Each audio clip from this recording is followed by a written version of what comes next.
Welcome to the Skeptical Auditor podcast. I'm your host, Dr. Hernan Murdock. Today on the show, we are joined by Kathleen Crawford, a trainer, consultant, content developer, and communications expert. Kathleen also has a lot of experience as a practicing internal auditor. In this episode, we talk about her upbringing and how the many places where she lived helped her appreciate the importance of and develop her skills to be adaptable, resilient, show tolerance, and build relationships. All that and more, starting now.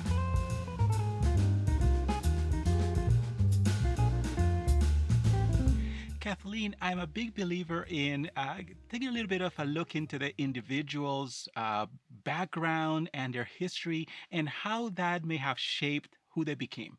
So, from that perspective, then, where did you grow up and how did that help shape who you have become and your life as a professional? Hmm. Well, let's see. I grew up in several different parts of the country. I was born in Boston, Massachusetts, here in the United States. But when I was a baby, my family moved to Indiana and spent a few years there. A few siblings joined me there. Then we moved back to Massachusetts. But one of the things that really shaped me, I think, was the number of schools that I went to.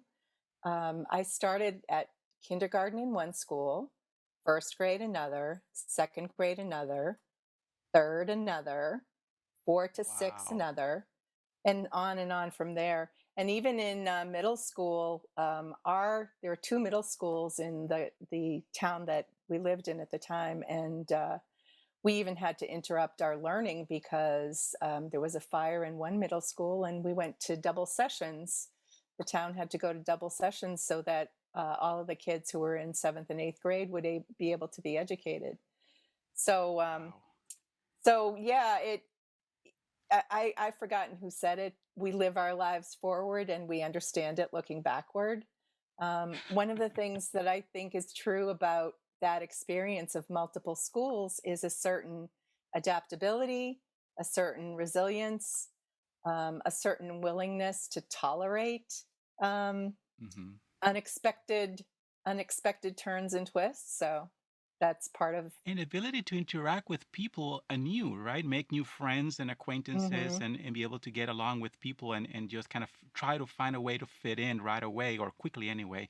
So interesting how I will imagine it was probably difficult at the time, but in retrospect, it probably helped you acquire those skills.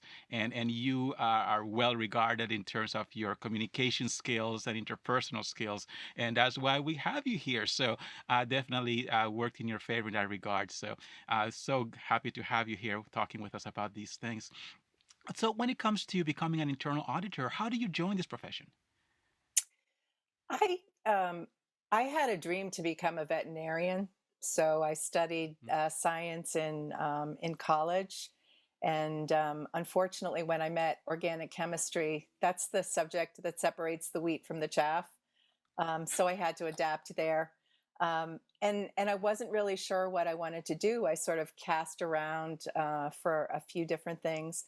When I got out of college, I went into banking. When I was in banking for about a year and a half, an internal audit position opened up, and it just sounded interesting. I think for the reasons that you just mentioned, I was curious and adaptable, and I thought it would be interesting to try something new. And that was in my early 20s, and I really haven't looked back since because everything about the profession really, really suits me. It Well, it's really very suits interesting that me. you raise it that way or present it that way because that's in some ways part of my experience as well with internal audit. That was not my plan. I consider myself an accidental auditor, and I started in banking as well and went into working in an insurance company as a business analyst. And then I joined internal audit because I wanted to travel. And over time, I've done a lot of different things as a practitioner, as an instructor, an author, and other things that I've done along the way. So the profession has provided so many opportunities for me along the way. But joining was not something that I had originally thought about, except for that point in time where I said I would like to see other parts of the world And won't you know it, here's an opportunity to do that. So let's try it out. And I've been in this field for so long and enjoyed every minute of it, of course, as well. Me But too. very interesting how things turn out. So, as we're thinking about the different things that are happening in our world, right? One of the things about internal auditors is the need to stay up to date, stay aware, be knowledgeable about different things that impact organizations, both within and outside. So, as you think about some of the events that are occurring in the world around us, what are some of the, let's call them predictions or Mhm. trends or risks that you see that auditors should be on the lookout for? I think we need to pay close attention to where our organizations do business for a few different reasons. I think that there are certainly political winds that are changing and shifting. There's certainly the climate of our planet is different than it used to be regionally and in the main. And I think that um, that can have an influence on where our organizations put their divisions and their teams.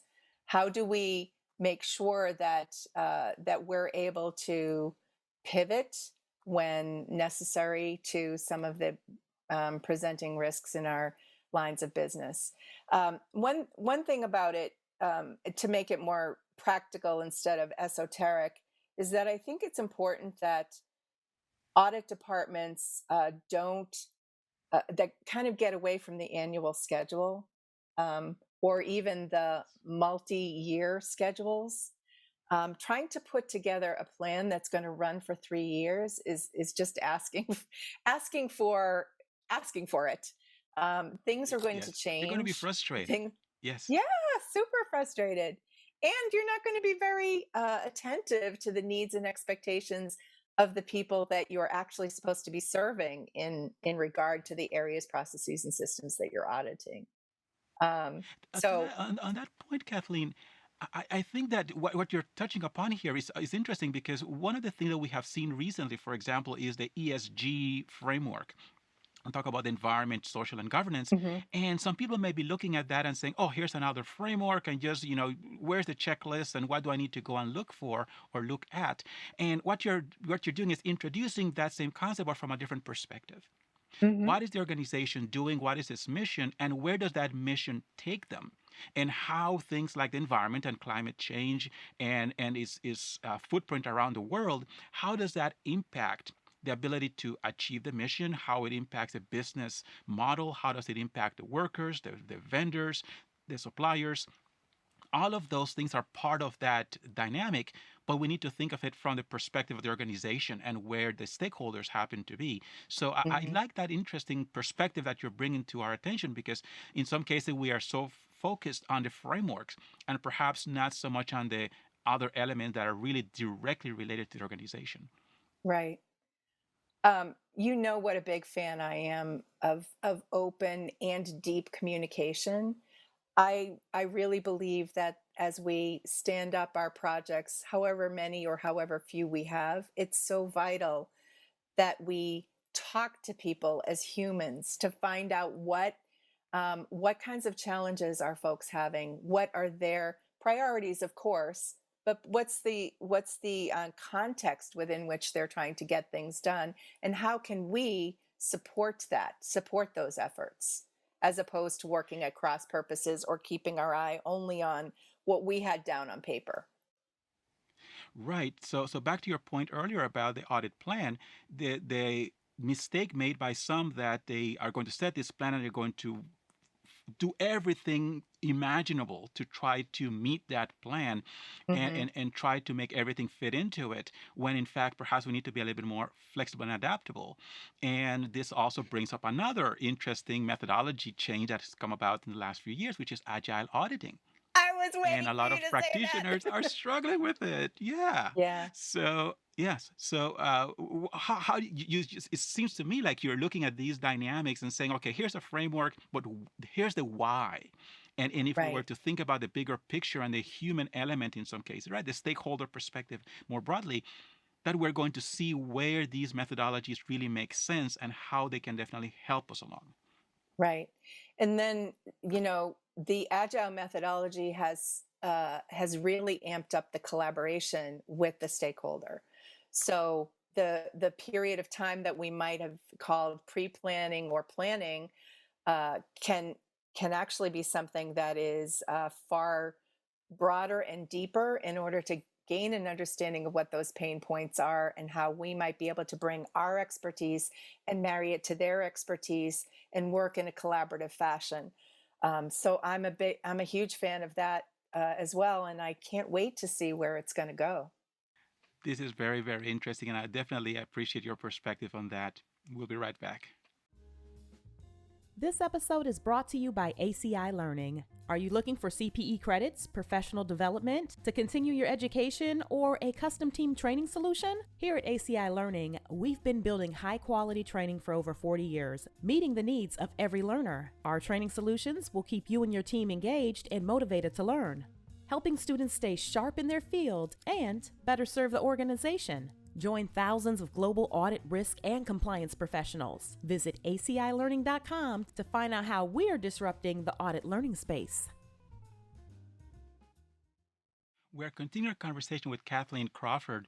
Kathleen, so when we're thinking in terms of the different things that auditors do, and we just touched on a few things in terms of that need for collaboration and flexibility and adaptability, and in many cases, even empathy, right? We need to be Mhm. mindful about the needs of our stakeholders so we can service and provide the service that they're expecting. So, what should auditors do differently or better? I think that's perhaps an interesting way of continuing this observation around the kind of thing that auditors should be doing. So, what should they do differently or better? In my opinion, one of the things that any of us could do uh, better is, and maybe this is also different, is to listen more than we speak. I One of my aunts had a saying that we have two ears and two eyes and one mouth. We should use them in proportion. So Very if wise. instead of coming in at the beginning of the project and talk about what you're going to do for them, ask what those pain points are, ask what those frustrations are, what do they not have enough bandwidth for, and what might we be able to contribute. In the vein of communication, I always lean into um, the acronym 5W2H, those open ended questions: who, what, when, where, why, how, and how much. If we really think about drawing people out, I think we'll make a better first impression, and hopefully that impression will continue throughout the project. I also think I, that we get. Oh, go ahead. no, no, I always wanted to comment on what you just brought to our attention because, the word auditor comes from audio or to listen, to hear, right? And Mhm. so that definitely brings up a very important point there as well, where the importance of listening and paying attention, being observant as well, right, is taking in that information. In some cases, Mhm. what we tend to do as auditors is we're so focused on finishing this checklist or this program or going through this list of requirements, requests, documents, data. Can I see this? Can you show me that? That we're really not listening enough. We're not observing enough. We're not engaging sufficiently with our client and hearing from them. And we sometimes talk about them being process owners. We talk about them as being subject matter experts in their own field or their area of work, right? But we don't give them that, let's call it respect, in the sense that we're not really paying attention to them. We come in with our own agenda. So I believe that that is such an important thing. So I really like what you just brought to our attention. Here's a great reminder that we need to really focus on that. So you were going just about to introduce another great idea for us. Well, so another thing that I have been thinking about a lot is not only the communication and really listening to people and letting them have a fair, giving them a fair hearing, but also um, that collaboration. thinking of the people that we audit as true business partners. Can we be seen as business partners? Can we behave in such a way as they think of us less as an adversary? And I don't think that that's pervasive necessarily, but there are still pockets of uncertainty and maybe a certain amount of hesitancy to be forthcoming when you talk to internal auditors. So I think we have to put people at ease and give them some um, overview of what our purpose is and what we're trying to accomplish. And I usually prefer to talk about it in the context of project management. I have a project that I have to do. It has a beginning, a middle, and an end. Right now, we're at the beginning, and I'm trying to better understand what it is that you do, how that fits into the bigger picture of our organization, and maybe look at ways that I might assist in pinpointing better, faster, and cheaper ways of doing things. One of the things that I've learned over the years is that people like to talk about the work that they do, and they are going to be willing to do that if you present yourself in a more friendly way. You still need to be professional. We understand their role of professional skepticism as well. So I just wanted to put that on the table as well, just for anyone who may be saying, "Well, wait a Sure. second, you can't be too trusting either." And I understand and I appreciate that. But once we address those baseline requirements and we explain what our role is, and then we start engaging with them as professionals, and showing that respect and that attentiveness to them, they're going to reciprocate and they'll start to share what's working and what's not working. Mhm. And as they do that, it's going to make our jobs a lot easier. Has that also been your experience? It really definitely has the um, the ability to break down barriers, and I think this links back to what I said about being the new kid in many different schools. Is that you have to be comfortable. I think any of us has to be comfortable with new experiences, and because we're coming in to somebody's area and their responsibilities, I think it is giving a lot of respect to not presuming that what is written on the page is the way that things actually work. We need to talk to people about how things actually work and what they actually do, and what you know in job descriptions, how there's that phrase, other duties as required.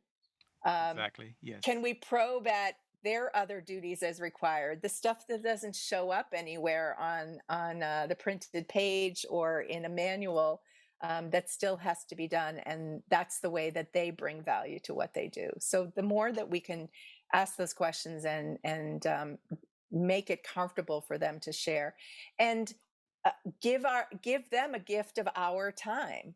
Let's not rush through the Right. checklist, as I think you were alluding to before. Let's not, Mhm.